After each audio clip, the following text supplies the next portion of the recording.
Good day, everyone. This is Dr. Michele Turner, and we are reading through the New Testament in 90 days.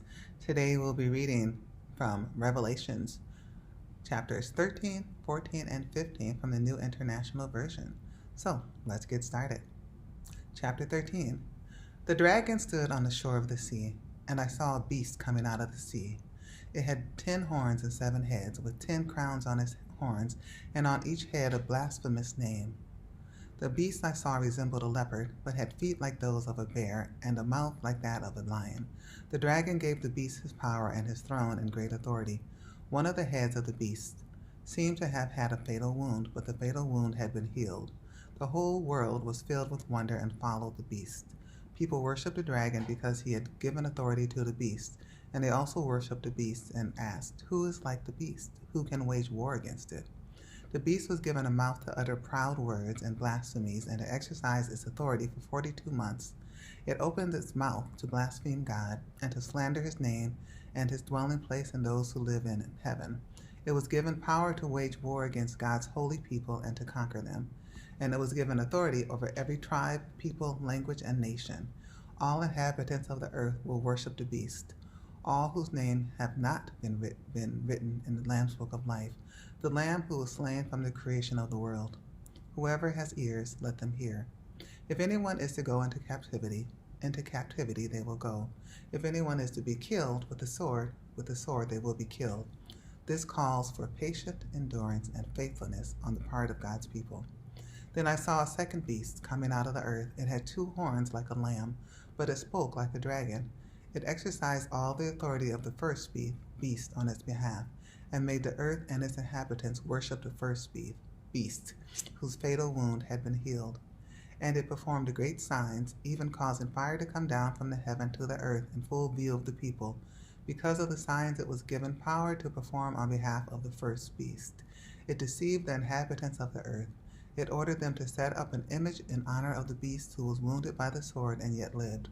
The second beast was given power to give breath to the image of the first beast, so that the image could speak and cause all who refused to worship the image to be killed. It also forced all people, great and small, rich and poor, free and slave, to receive a mark on their right hands or on their foreheads, so that they could not buy or sell unless they had the mark, which is the name of the beast or the number of its name. This calls for wisdom. Let the person who has insight calculate the number of the beast, for it is the number of a man. That number is 666. Chapter 14.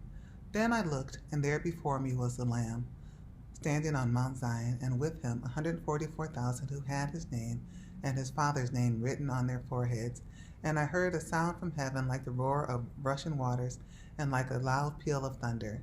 The sound I heard was like that of harpists playing their harps, and they sang a new song before the throne and before the 4 living creatures and the elders. No one could learn the song except the 144,000 who had been redeemed from the earth. These are those who did not defile themselves with women, for they remain virgins. They follow the Lamb wherever he goes. They were purchased from among mankind and offered as first fruits to God and the Lamb. No lie was found in their mouths. They are blameless. Then I saw another angel flying in mid-air, and he had the eternal gospel to proclaim to those who live on the earth, to every nation, tribe, language, and people.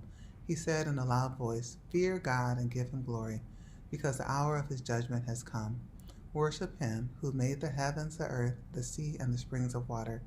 A second angel followed and said, "Fallen, fallen is Babylon the Great, which made all the nations drink the maddening wine of her adulteries."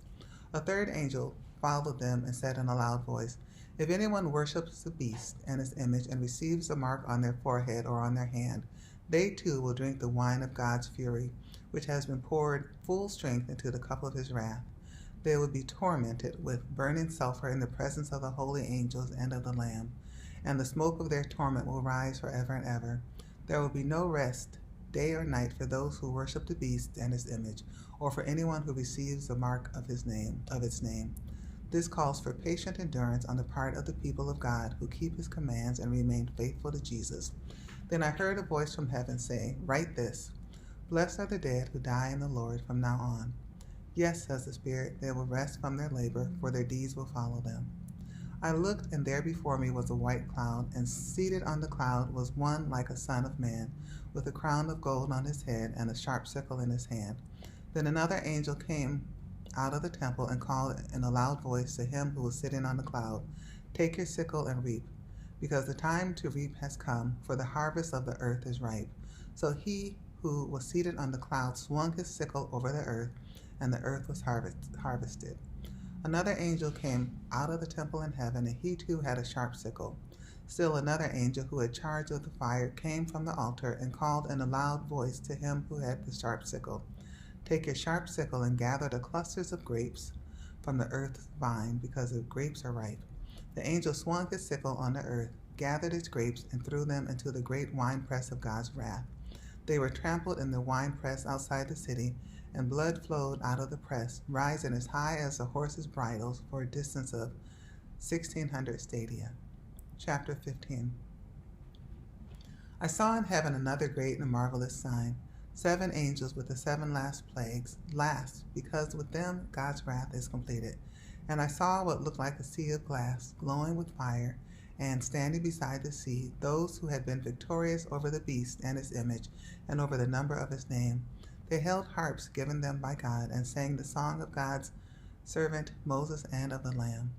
Great and marvelous are your deeds, Lord God Almighty. Just and true are your ways, King of the nations. Who will not fear you, Lord, and bring glory to your name? For you alone are holy. All nations will come and worship before you, for your righteous acts have been revealed.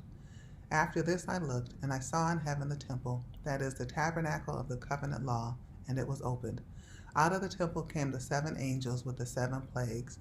They were dressed in clean, shining linen, and wore golden sashes around their chests. Then one of the 4 living creatures gave to the 7 angels 7 golden bowls filled with the wrath of God, who lives forever and ever.